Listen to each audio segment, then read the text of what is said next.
There is a scene in Season 2 of Avatar The Last Airbender where Zuko goes on a date with a girl called Jin. At this point in his character arc, Zuko is trying to figure out what he truly wants. Does he want a humble, peaceful life or his father's approval, power, and the throne? Jin and Zuko go out for dinner and they end up in this little courtyard of lanterns where Zuko tells Jin to close her eyes. He then lights all of the lanterns using his firebending with all of the martial arts that entails. You even get a little music cue that indicates traditional firebending. This is such a great tiny little scene because 1, this is the first time that Zuko really gets to be an awkward, normal, flirting kid. 2, he gets to use his firebending not for violence, but for beauty, for connection, for love, for making someone happy. So much of Zuko's arc in the second season is figuring out how to relate to that side of himself again. After all, in Zuko alone, he barely relies on firebending at all, right until the end where he fully embraces it publicly.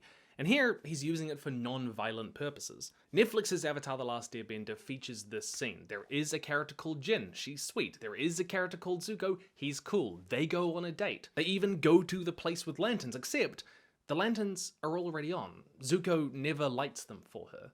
What does this scene mean now? Sure, Zuko gets to be that awkward, normal, flirting kid, but he never gets to make that active decision to use his firebending for different reasons. He never gets to experience someone finding his firebending beautiful. If you were to take any still from the Netflix version of the scene, it would look exactly like the original, but it still only tells half the story. This is just one small example of one small scene in one episode, but this is a recurring problem in the Netflix version of the series. Now 2 seasons in, there are so many scenes in the series which are genuinely part of the story, which are part of the arcs of these characters, and yet they only give us half of these scenes, maybe 2/3. Aang goes into the Avatar state after losing Appa, but then he just leaves it. He doesn't get to that full level of rage, he doesn't hurt anyone, doesn't kill anything. Katara becomes the Painted Lady, but it's a little unclear why. Zuko chooses to let Aang go when he could take him, but he never frees Appa, which is the more operative part of that choice and scene. I can see the whole story, but I'm left filling in the gaps. There are so many scenes which are clearly based on things in the original, and yet the choices the characters make in them are smaller, more muted, less impactful, and there are just fewer decisions being made overall. The whole Guru episode where Aang goes to master the Avatar state is omitted, and I can kind of understand why. It's the sort of episode that maybe you can work with a little bit, but they do still try to give us Aang, mastering the Avatar state, walking towards the astral version of himself.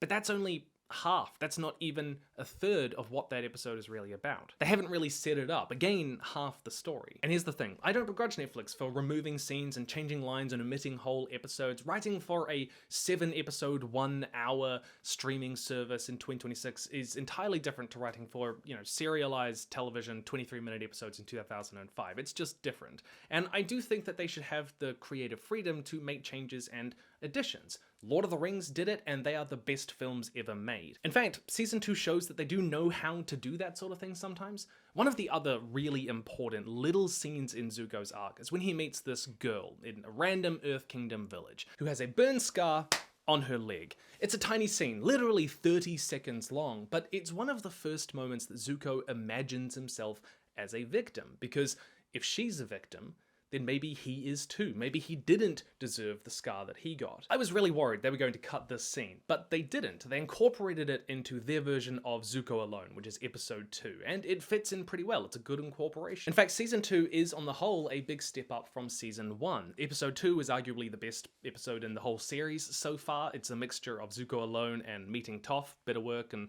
the Blind Bandit, that sort of thing. Delasiu, the actor, captures a lot of Zuko's inner turmoil, but there is a deep inconsistency here, an inconsistency between what they choose to adapt and what they don't. But what I can't get my head around is why they choose to adapt some scenes beat for beat, line for line, scene for scene, clearly with a lot of care for the original, while also leaving scenes like Jin and Zuko on the table. They clearly identify the scene with Zuko and Katara in the catacombs as really important. They adapt that almost line for line. The final fight scene in the catacombs of Ba Sing Se in season 2 is almost shot for shot from the original, like right down to the particular bending moves that each of them do. Aang covers himself in crystal, and Azula and Zuko are fighting with the fire the way that they do. But here's the thing. You could completely remake the battle at the end of the Crossroads of Destiny. You could come up with all different kinds of moves that you want. You could completely re-choreograph it, so long as you keep the decisions of you know, Zuko choosing to side with Azula, of Iroh stepping in and allowing them to escape before getting captured. The date with Jin itself is arguably less important than Zuko using his firebending to bring life and magic and wonder to someone else's life for a moment. We don't need scenes to look exactly like they do in the original. What we want is the chain of decisions that make these characters who they are. And we get about 50% of those decisions, half the story. And you might think, hey, you know, they're making their own adaptation, maybe they fill it up with other decisions, but like, not really. They do include some, like Zuko blames Iroh for not taking the throne for himself. He gets really angry about that. That's a good moment, but there really aren't lots of extra little interesting decisions that characters are making that build into their arcs overall. And that means that even though almost every single scene in the Netflix version of this story kind of looks like the original, it clearly feels like it's drawing from something on the original, it still feels like they're telling half the story. Even with the full runtime to be able to do every single thing, it's still somehow half the story. And this also applies to smaller, if less important elements of the story. Like, the Fire Nation does take Ba Sing Se, but we never see the walls come down at the end, which for me was always the symbolic fall of the city of the walls. Like, that imagery was evocative. It was evocative on purpose. But we don't get that. We just get kind of a Fire Nation marching around a little bit. You know, it just means that visually these beats don't hit quite as hard for me. Netflix Season 2, though, is an improvement on Season 1. I do want to emphasize that. In pretty much every single way. They clearly listened to feedback on Azula, who in the first season was kind of prone to fits of anger and lacked self-control and didn't feel that calculating or conniving or intelligent. They gave her like this massive overhaul. She's got like completely different outfit. Her voice is different.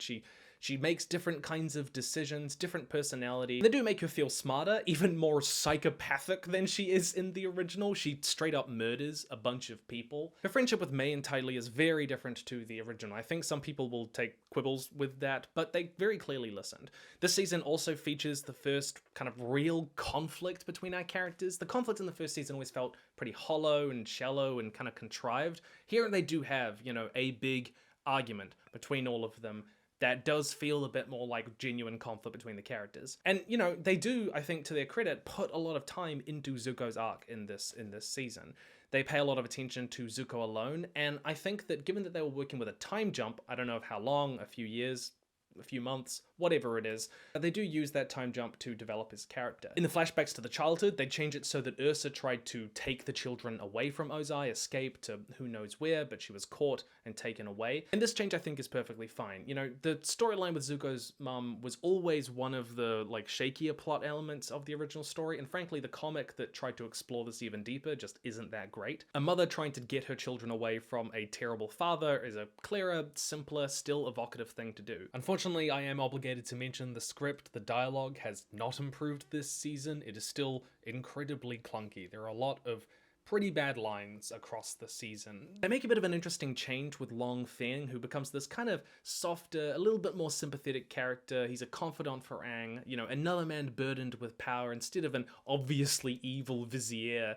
But I don't think that they quite stick the landing. The final episode I was not particularly happy with. The coup is just smaller and shallower and doesn't make as much sense in my mind. Again, it felt like I was seeing half a story without it being replaced by like a better half, you know. The other part of my job is being an author. My writing has appeared in all sorts of places. I've sold about 100,000 books. I've worked in game writing, and I got into writing in part because I loved Avatar so much as a kid. Like, I used to kind of study the episodes to try and figure out why they work, you know. And on YouTube, I've talked about writing and world building for years now. And so eventually I decided to take all of those discussions where I talk about Avatar and fantasy and sci-fi and all sorts of stuff, and I put them into these 3 books, which are easier to read and you know, expanded and more detailed versions of the discussions that we have online. You know, there's a lot of stuff where I talk about like why these episodes of Avatar work. I talk about handling power escalation and redemption arcs and character conflict and dialogue, and maybe the Netflix guys should have read these books as well. They're all, by the way, independent, so you can read any of them independently. You can just find the ones that have the topics that you want to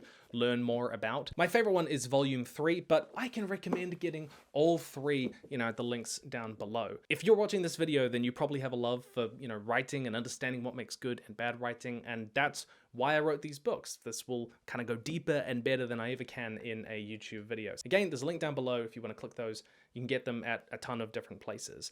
If you want kind of a fuller discussion of season 2, I have a 2-hour version of kind of this video where I talk through every single episode by episode, as I watched them, of the issues that kind of showed up for me as I was going through it, the things that I liked and the things that I was kind of starting to question, and my conclusions as I got towards it.